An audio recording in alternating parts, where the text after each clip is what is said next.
Welcome to Farmers Inside Track, South Africa's most downloaded farmers podcast and winner of the 2024 One IFRA Award for the world's best news podcast.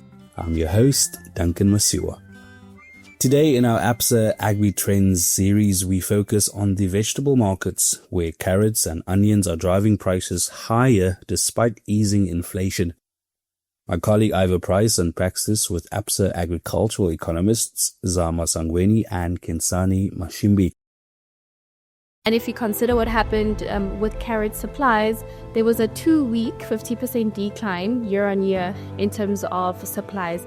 But it was quite interesting how even after moving into March and in April, even though volumes recovered, prices were still year on year on high rates. They were trending on high rates. And it just, again, alludes to the point of price stickiness.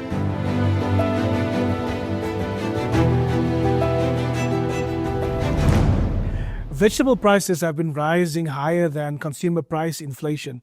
This is one of the trends highlighted in the latest edition. It's the spring edition of ABSA's Agri Trends Report. And to help us make sense of it, two of the bank's leading economists. Thanks for joining me, ladies. Yeah, you are among the leading economists. So vegetable CPI, as I've alluded, exceeded the headline CPI inflation. Very basic. Why was that? So that was due to supply side disruptions. So we saw heavy rains earlier in the season that caused harvests to be delayed and some quality issues both in the Northern Cape and in Western Cape, particularly for carrots and onion. So those supply side disruptions translated to price increases that were quite sticky in the market, so they remained there for quite some time, even when prices normalized. So, but what's encouraging with our point of departure for the rest of the year is that we do expect supplies to start normalizing. So prices are expected to come down for most of the vegetable categories, but it obviously depends on the category. Yeah, absolutely. I think Kensani touched that some of the major contributors were onions and carrots. And I think carrots is a very interesting example alluding to that price stickiness. So if we get into the cracks of it, what happened late February where we experienced heavy rainfalls? I think we saw flood reports in specific regions, but we started seeing these heavy rainfalls late February moving into March. And if you consider what happened with carrot supplies, there was a 2-week 50% decline year on year in terms of supplies. But it was quite interesting how even after moving into March and in April, even though volumes recovered, prices were still year on year on high rates. They were trending on high rates. And it just, again, alludes to the point of price stickiness. Another commodity that was impacted was also beetroot. I saw lettuce also contributed to that. But just to sum it up, climate variability, is becoming quite an important player within vegetable production in South Africa, because it does sort of dominate how supply side dynamics do impact prices. So we briefly touched on onions and potatoes, but I'm wondering if there are specific trends that you wish to highlight. What's happening? What are you saying? So onions and potatoes are quite significant commodities in terms of vegetables, and they do portray an inverse relationship. So if the one commodity's prices are up in one season, in that particular season, the other one will supplement with an inverse relationship. So what we've seen in 2024, we had that very conversational Black Frost event in July that had a negative impact in terms of potato supplies the previous season. As a result, we saw a momentous increase in potato prices, and that was primarily driven by negative market sentiment, panic buying. But in this particular season, we haven't experienced such adverse or such negative climatic conditions. And as a result, we have been able to supply more potatoes. It's also supplemented by the fact that, there's the Sandveld region. So your potato production is not concentrated in one region. So that risk is spread out. But again, that event that happened last year for the Black Frost, it actually caused some producers to plant more. Because of the losses experienced and market sentiments driving prices quite high, the fear for this season was what would happen if we experienced another frost event. So they planted more and there wasn't a frost event, and as a result, there's a market oversupply. So prices have been trending on a downward trend.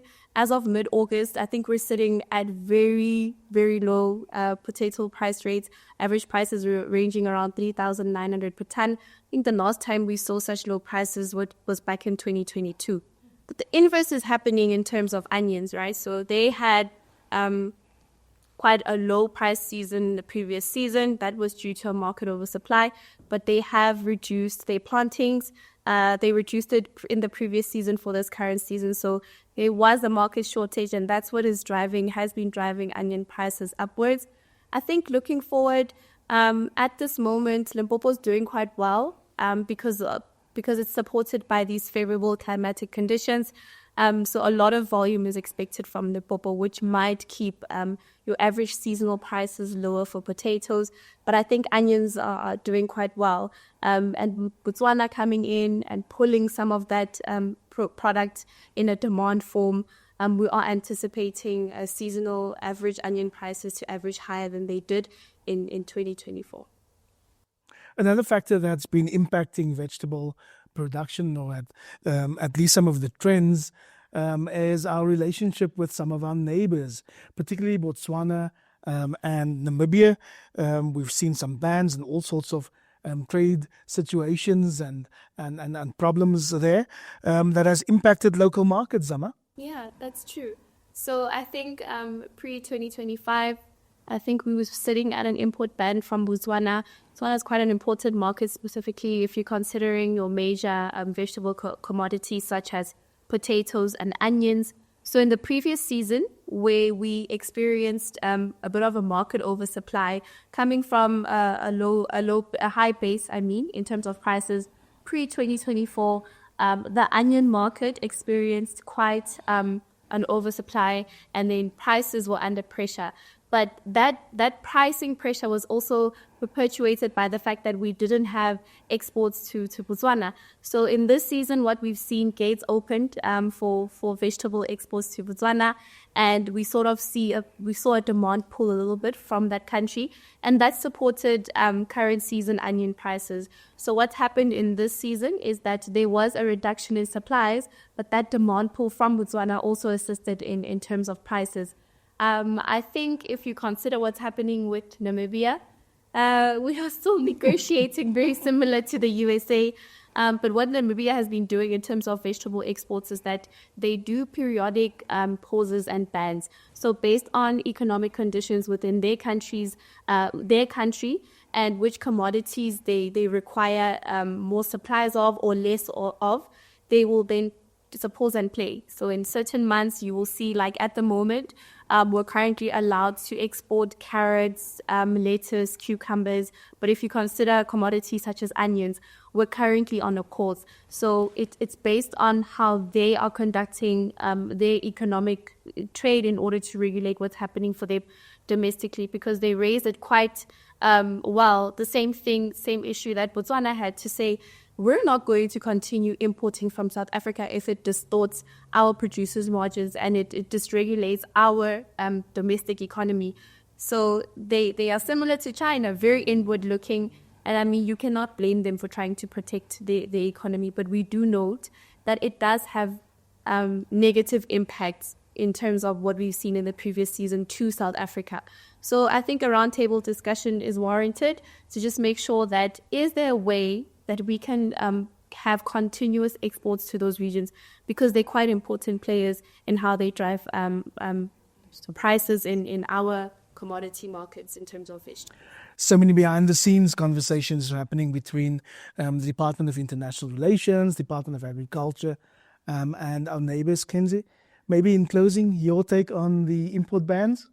Not particularly on the import bans, but maybe just the increased protectionism coming in. And this we saw after COVID-19. So it opened a lot of countries' eyes, you know. It comes from a place of recognized vulnerability and seeing how they and everyone else in the world can protect their local industries. But I think what remains important for the vegetable industry is monitoring those input costs, as well as climate variability is quite an important consideration, but also seasonal supply dips and spikes. So that continues to be what drives our conversations and what structures conversations going forward. But yeah, okay. As they say in the movies, watch this space. It will be interesting to see the impact of this increased protectionism on vegetable production in South Africa. Of course, the full report on vegetable production and the latest trends now available in ABSA's spring edition of the Agri Trends report, now available for download on most platforms. Stay tuned. Be on the lookout for our next conversation, which will be on ESG and some of the water dynamics impacting the agricultural sector in South Africa. And that concludes this episode on vegetable prices in the 2025 ABSA Agri Trends report. A big thank you to agricultural economists Zama Sangweni and Kensani Mashimbi for their analysis. For more on this report, head over to Food for Mzansi's website. I'm Duncan Masua, and you've been listening to Farmers Inside Track.